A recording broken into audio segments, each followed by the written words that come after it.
உங்களை துரத்துகிற பிரச்சனையே பயப்படும்படி ஆண்டவர் இந்த இரவு உங்கள் வாழ்க்கையில் அற்புதம் செய்வார். ஒரு ஆமென்னு சொல்லுங்களேன். எதெல்லாம் துரத்துட்டோம், என்னெல்லாம் துரத்துட்டோம், ஆண்டவர் உங்க கூட இருக்கிறார். ஒரு 10 ஜெப குறிப்புங்க, ஜெபம் நைட்டு படுங்க. நாளை தினத்தை தேவன் பார்த்துப்பார். 1, எதிரிகள் எல்லாம் அஞ்சும்படி கர்த்தர் செய்யணும். ஆண்டவரேன்னு சொல்லி ஜெபிங்க, கர்த்தர் அற்புதம் செய்வார். குடும்பம் பாதுகாப்பு எல்லா விதத்துலையும் இருக்கணும்னு சொல்லி ஜெபம் பண்ணிட்டு படுங்க, கர்த்தர் பார்த்துப்பாரு.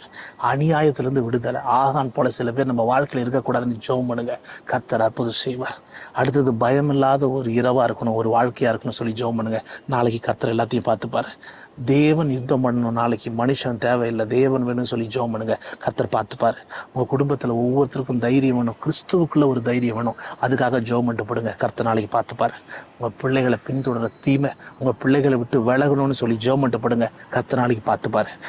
தீமை திரும்ப திரும்ப உங்கள் பிள்ளைகளை தொடருதா, உங்கள் குடும்பத்தை தொடருதா, பின்னிட்டு ஓடணும், அதை நீங்கள் பார்க்கணும். அப்படிப்பட்ட ஒரு நாளைக்கு அமையும். இப்பயே ஜெபம் பண்ணிட்டு படுங்க, கர்த்தர் பார்த்துப்பாரு. தேவனுடைய கிருபை உங்கள் குடும்பத்துக்கு கவசமாக இருக்கணுங்க. அது சாதாரண கவசம் அல்ல, எந்த மனுஷனாலையும் உடைக்க முடியாத ஒரு கவசம். அதை சொல்லி ஜெபம் பண்ணிட்டு படுங்க, கர்த்தர் பெரிய காரியம் செய்வார். கடைசியாக இது எல்லாம் அறிக்கை பண்ணிட்டு இதை நடக்கணும் நம்பிட்டு படுங்க. உங்கள் கூட கர்த்தர் இருக்கிறார். நாளை தினம் ஆசீர்வாதமாக இருக்கும். ஏன்